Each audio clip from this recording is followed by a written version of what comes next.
شعور ہوتے ہوئے بھی نا وہی بات ہے کہ بھائی گھڑی پہن سکتا ہے, کپڑے پہن سکتا ہے, تو خود ہمیں شعور ہونا چاہیے نا کہ ہم ہے نا شعور. لیکن وہی چیز نہیں ہے نا کہ اگر شعور ہوتا تو ہم کیوں 3000 روپے کا بکرا لیں.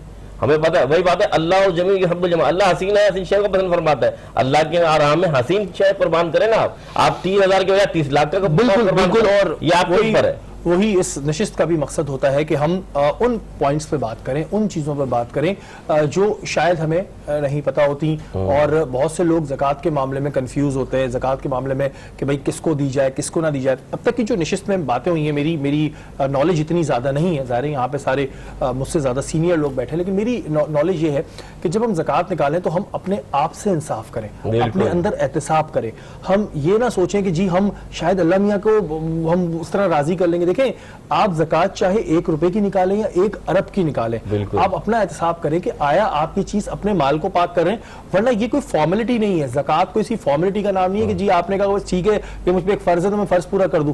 فرض اگر صحیح طرح پورا نہ کیا جائے تو اس کا کوئی فائدہ نہیں ہے, اس کا کوئی, میں یہ کہتا ہوں کہ آبجیکٹو نہیں رہتا کہ جی آپ نے بس زکوٰۃ نکال دی, آپ نے بغیر تحقیق کرے کسی کے بھی ہاتھ میں پیسے دے دیے, جیسے کہ بتایا کہ جی لوگ مسجد میں دے دیتے ہیں جبکہ اس پیسے سے نہیں ہوتا. تو یہ وہ سارے پوائنٹس ہیں جو ہم سب کو سوچنے چاہیے, ہم سب کو سمجھنے چاہیے. یہاں پر وقت ہوا ہے چھوٹے سے بریک کے بعد حاضر ہوتا ہوں.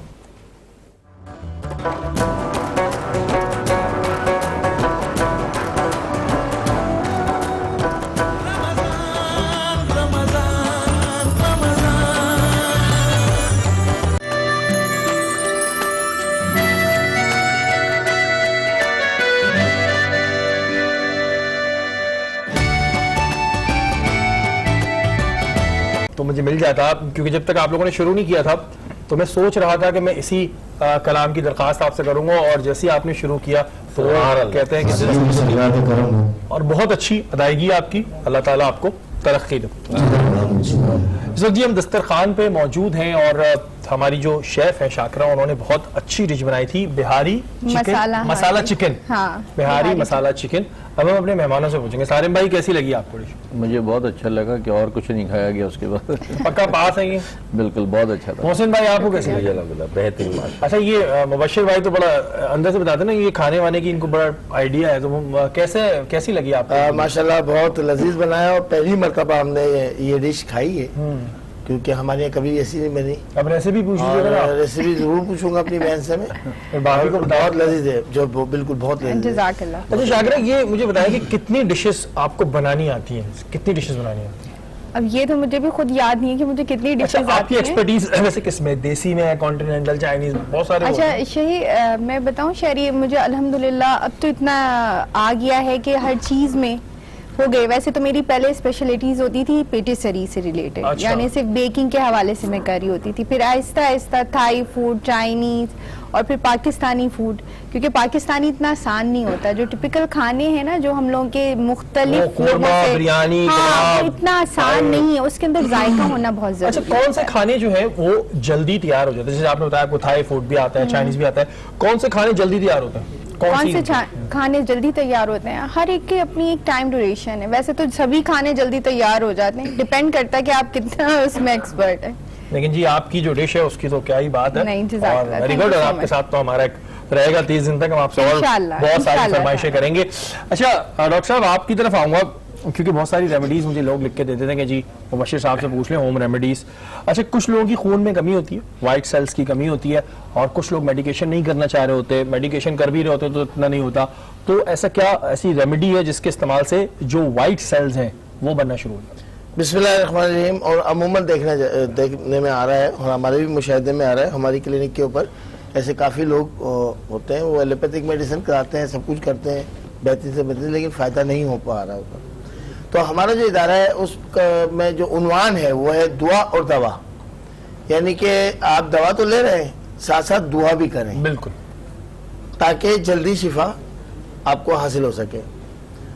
دیکھیں اس کے لیے خون کی کمی ہو, وائٹ سیل نہیں بن پا رہا ہو یا اس کی شارٹیج ہو رہی ہو باڈی کے اندر, تو آپ شہد لے لیں خالص, ٹھیک ہے, اور 1 چمچہ شہد لے لیں, اور لیمو کا رس یعنی کہ لیمن, ٹھیک ہے, وہ آپ لے لیں. کلونجی لے لیں صرف 7 دانے, ٹھیک ہے. لیکن کلونجی میں جو ہے نا سرکار دو عالم صلی اللہ علیہ وسلم نے جو فرمایا بڑی شفا وہ حق ہے. صرف 7 دانے کلونجی کے لے لیں اور اس پا کو لے لیجیے ½ ٹیبل اسپون, اور ان سب کو جو ہے آپ نیم گرم پانی میں پہلے پانی بوائل کر لیں, نیم گرم گنگنا جس کو کہتے ہیں, اس میں اس کو ملائیں اور روزانہ 1 گلاس پینا شروع کر دیں 21 دن تک. اور اس کے ساتھ سورہ فاتحہ اول آخر 3 مرتبہ دوسری کے ساتھ. تو یہ تو دعا ہو گئی. اچھا جلدی سے دوسری مجھے ریمیڈی بتائے گا کہ روزہ رکھنے کے بعد اکثر لوگوں کو یہ ہوتا ہے کہ وامٹ فیل ہو رہی ہوتی ہے, تو اس کے لیے کیا ہے؟ گرانی میدا کی وجہ سے ہوتی ہے, گیسز اوپر کی طرف موو کر رہی ہوتی ہے. تو بہت آسان ہے, سفید زیرہ ہر گھر میں ہوتا ہے, 1 چمچہ لے لیں, ٹیبل اسپون لے لیں, اور کاسنی کے بیج یہ میں آپ سے کنٹینیو کروں گا کیونکہ کنٹینیوسلی مجھے بریک کا آ رہا ہے, یہاں پہ وقت بریک کا, بریک کے بعد حاضر ہوتا ہے.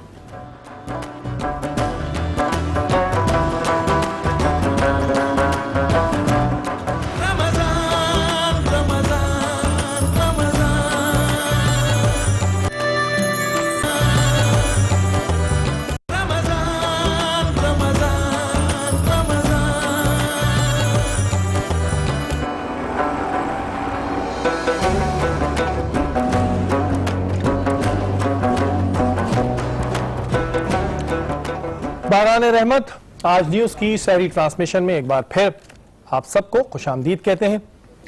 ابھی تھوڑی ہی دیر میں اذان فجر ہو جائے گی, اور یہ وقت جو ہوتا ہے یہ بڑا قیمتی وقت ہوتا ہے, بڑا اہم وقت ہوتا ہے. تو اس وقت میں جتنی زیادہ دعائیں مانگ سکیں, جتنے زیادہ منہ سے اچھے الفاظ نکال سکیں وہ نکالیں, کیونکہ آپ کو کیا پتا کہ کون سا وقت جو ہے وہ قبولیت کا وقت. بریک سے پہلے ہم جب جا رہے تھے ڈاکٹر صاحب سے ہم کوئی چیز پوچھ رہے تھے, لیکن وہ بیچ میں رہ گئی, وہیں سے ہم کنٹینیو کریں گے. میں نے آپ سے سوال کیا تھا کہ روزے کی حالت میں اکثر روزہ رکھنے کے بعد کچھ لوگوں کو وامٹ فیل ہوتی ہے, اس کے لیے کیا ریمیڈی ہے؟ بسم اللہ الرحمن الرحیم. شیری بھائی, اکثر لوگ اپنے کھانے میں اعتدال پسند ہی نہیں کرتے, اور بس رمضان کو یہ سمجھتے ہیں کہ دوسرے سال تو آنا ہی نہیں ہے, سحری آدھی ہاں اتنا ہم پیٹ فل کر لیتے ہیں کہ پورا دن ہمیں بھوک نہیں لگے گی. لیکن وقت پہ تو بھوک لگے گی, کھانا اپنے وقت میں ہضم ہوگا, اور جب زیادہ کھا لیں گے تو گرانی ہوگی, اپھارا ہوگا, پیٹ پھولے گا, سانس صحیح نہیں لیا جائے گا, اور پھر کھٹی ڈکاریں آئیں گی. تو ان تمام چیزوں کو جو ہے نا اعتدال پسندی کے ساتھ, بالکل آپ کو سحری کرنی ہے اعتدال کے ساتھ, افطار کرنا ہے تو اعتدال کے ساتھ, اور پورا دن گزارنا ہے تو بھی اعتدال کے ساتھ. یہ حکم ہے, یہ نہیں کہ چیخ پکار, مار دھار, گالی گلوچ گھر میں بھی باہر بھی کہ آپ نے اللہ پہ احسان کیا, آپ نے روزہ رکھا ہے, قطعاً نہیں. پھر آپ کا روزہ وہ مفتیان نظام بتاتے ہیں, علماء کرام بتاتے ہیں کہ وہ فاسق ہو جاتا ہے, فسق ہو جاتا ہے. تو ہمیں ایسا نہیں کرنا چاہیے, اعتدال کے ساتھ اپنی غذا کو رکھنا چاہیے تاکہ ہمارا معدہ بھی اس کو, اور ہماری کڈنی خاص کر, کڈنی بہت نازک ہے. جیسے فوری طور کے اوپر ہم ٹھنڈا پانی یا مشروبات اور بالخصوص کولڈ ڈرنک ہم جو استعمال کرتے ہیں فوراً بغیر کچھ کھائے پیے, بس کھجور رکھی اور ہم نے کولڈ ڈرنک پینا شروع کر دی, تو کڈنیاں اس سے بہت زیادہ متاثر ہوتی ہیں. لیور ہمارا جگر وہ بہت زیادہ متاثر ہوتا ہے. تو گرانی معدہ کے لیے, اور وامٹ آ رہی ہو یا وامٹ سب محسوس کر رہا ہوں جس کو اکائی کہتے ہیں, تو اس سے بچنے کے لیے اگر آپ نے کبھی کھا بھی لیا زیادہ تو اس سے محفوظ رہنے کے لیے بہترین ٹپس ہے, ہر گھر میں ہوتا ہے, سفید زیرہ ہوتا ہے, ہر گھر میں سفید زیرہ موجود ہوتا ہے, کچن میں رکھا ہوتا ہے, کھانوں میں استعمال ہوتا ہے. اور کاسنی کے بیج یہ مل جاتے ہیں بازار سے بالکل آسانی سے, پنساریوں کے مل جاتے ہیں کاسنی کے بیج, اور بہت زیادہ فائدہ مند ہیں. اور کہ کاسنی بھی اس گرمی کے لیے بڑے فائدہ مند ہیں. تو ان کو مکسچر کرنا ہوتا ہے؟ ہاں, آپ ان کو سفوف کر لیں, اور سفوف کرنے کے بعد ان کو 1 چمچہ سادے پانی کے ساتھ جب سحری کر چکے ہیں آپ تو آپ لے لیں. پورا دن آپ کی گرانی معدہ, تبخیر معدہ سے آپ محفوظ رہیں گے, کھٹی ڈکاروں سے محفوظ رہیں گے, اور اپکائی الٹی نہیں ہوگی. یہ جی جو چیزیں بتائی ہیں, بتایا کہ پنساری کے پاس سے مل جائیں گے جو بیج بتائیں وہ, کیونکہ مجھے اتنا آئیڈیا نہیں تھا, لیکن ظاہر ہے اگر آپ پوچھیں گے تو وہاں سے مل جائیں گے, اور اگر ان تمام چیزوں کا صفوف بنا کے آپ استعمال کریں گے تو انشاءاللہ تعالیٰ آپ کے ساتھ جو مسائل ہوتے ہیں جو لوگ ہم سے ڈسکس کرتے ہیں وہ مسائل نہیں ہوں گے. مفتی صاحب مجھے یہ بتائیں کہ آج ہم بات کر رہے تھے زکوٰۃ پہ, فطرے کے بارے میں ہمیں تھوڑا سا بتائیں کہ کیا اس کی اہمیت ہے, کس طرح ادا کرنا چاہیے. دیکھیں, ہم عام طور پر اگر دیکھتے ہیں فطرہ بھی ایک صدقہ ہے, اور ایسا صدقہ ہے جس طریقے سے صاحب حیثیت کے لیے زکوٰۃ دینا لازم و ملزوم ہے، اس طریقے سے فطرہ بھی حکم شرعی کے مطابق صاحب حیثیت کے پر ہی لازم ملزوم ہے، لیکن یہ وہ صدقہ ہے کہ اس پہ جو شخص مثال طور پہ کسی پاس 7.5 تولہ سونا نہیں ہے یا 5.5 تولہ چاندی نہیں ہے، لیکن آپ دیکھیں ہر آدمی جو ہے وہ فطرے کی رقم دے رہا ہوتا ہے، کیونکہ یہ صدقات ہیں اور صدقات دینا چاہیے۔ اور یہاں تک کہ حدیث میں آتا ہے کہ رسول خدا صلی اللہ علیہ وسلم فرماتے ہیں کہ جب مومن روزے رکھتا ہے پورے 30 دن کے یا 29 دن کے، تو جو وہ عبادتیں کرتا ہے، یعنی نماز پڑھتا ہے، قرآن پاک کی تلاوت کرتا ہے یا اور دیگر عبادات کرتا ہے، تو وہ تمام عبادات اس وقت تک اللہ تعالیٰ کے یہاں قابل قبول نہیں ہوتی۔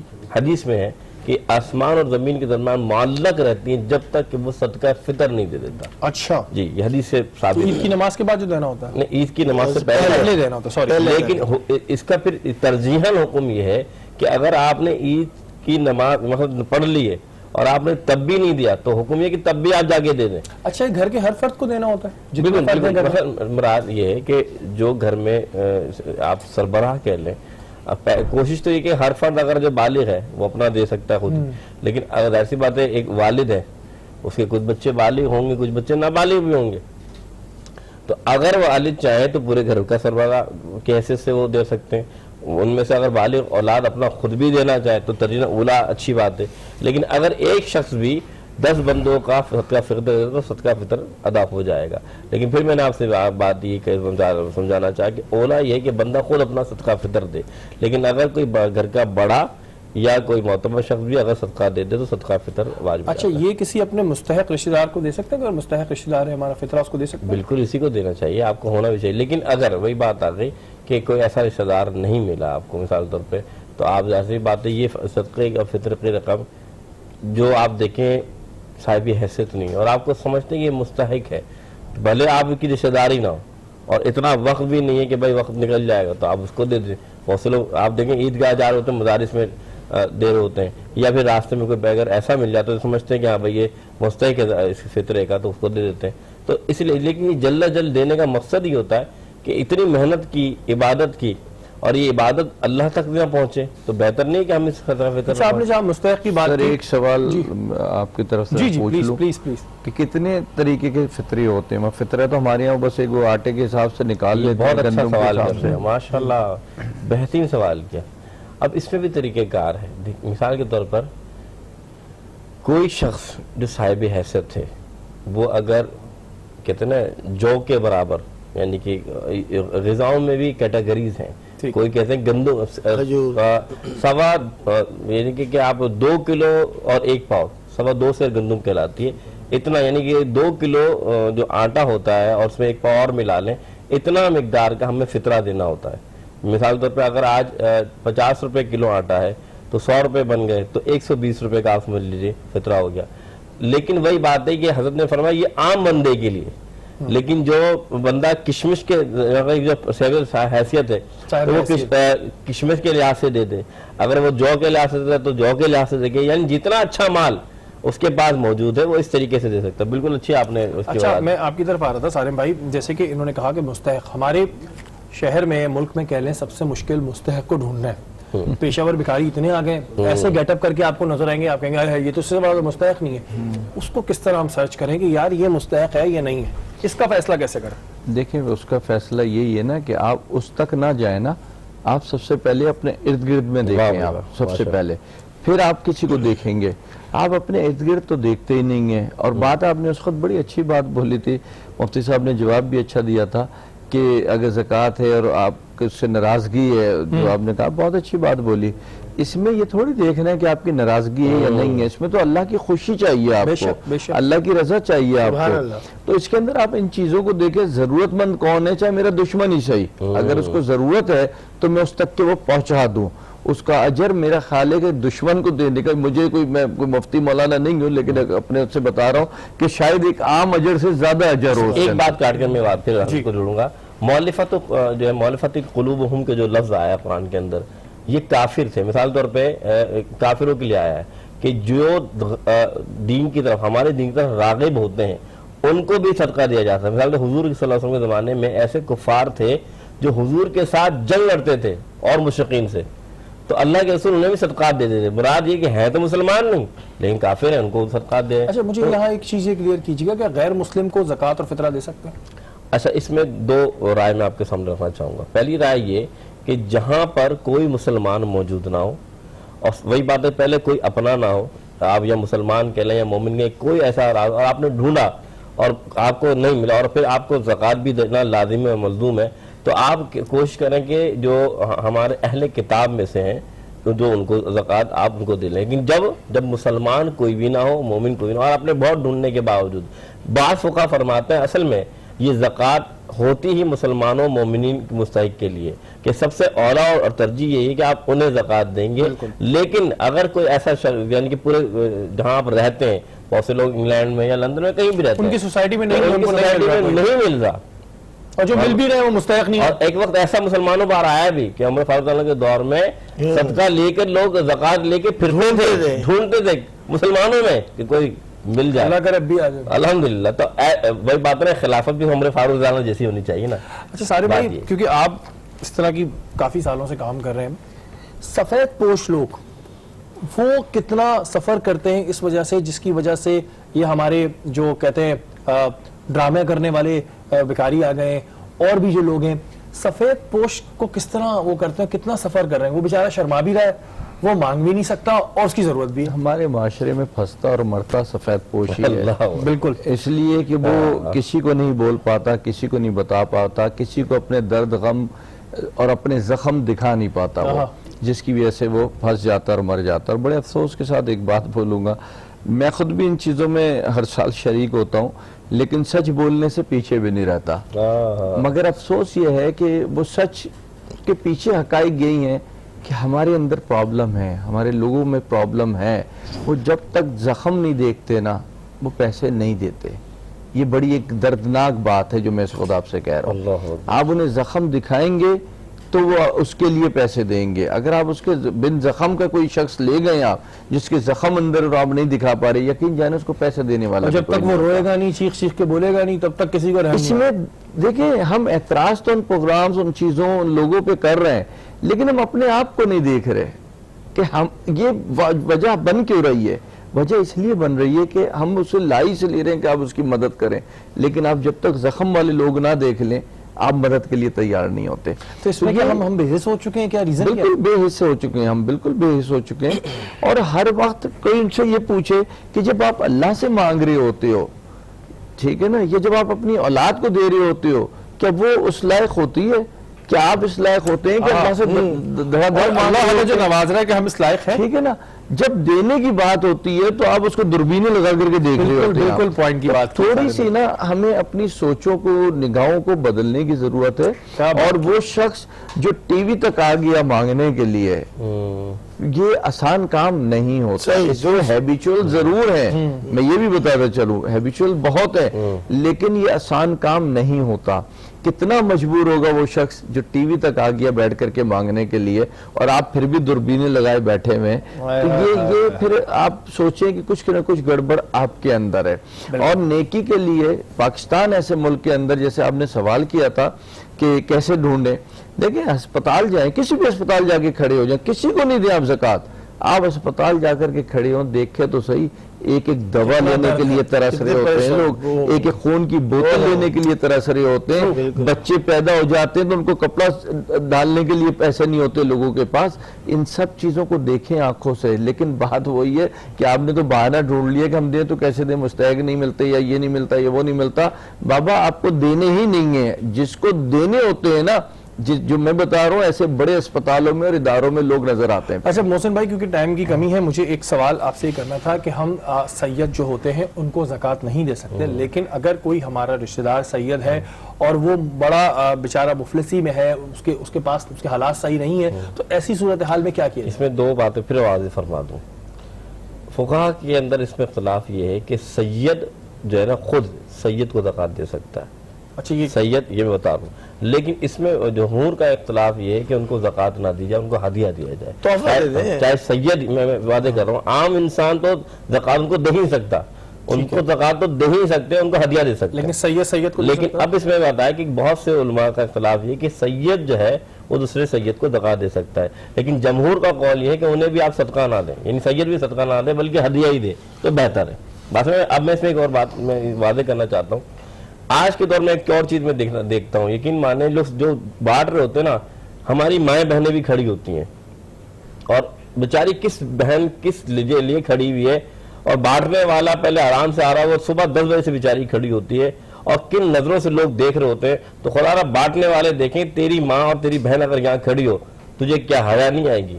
تو خدا را ان لوگوں کا خیال کرو کہ جو بیچاری کس وجہ سے اپنے بچوں کو, اپنے بھائیوں کو یا اپنے باپ کو چھوڑ کر یہاں آپ کے در پر آئیں گے.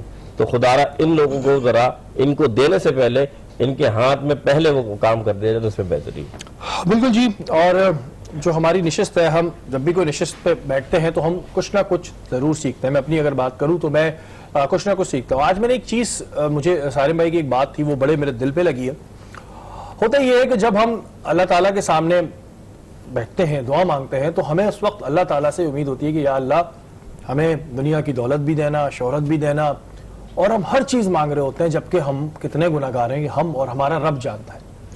لیکن جب بات آتی ہے کہ ہم کسی دوسرے کو کوئی چیز دے رہے ہوتے ہیں یا ہم کوئی چیز کو تحقیق کر رہے ہوتے ہیں تو ہم ساری دوربینیں اس کی طرف گھما دیتے ہیں اور ہم کوئی نہ کوئی ایسا پوائنٹ ڈھونڈ رہے ہوتے ہیں کہ نہیں یار یہ نا بدتمیز ہے, نہیں یار یہ زبان کا بہت برا ہے, نہیں یار اس کے اندر نا ایٹیٹیوڈ ہے.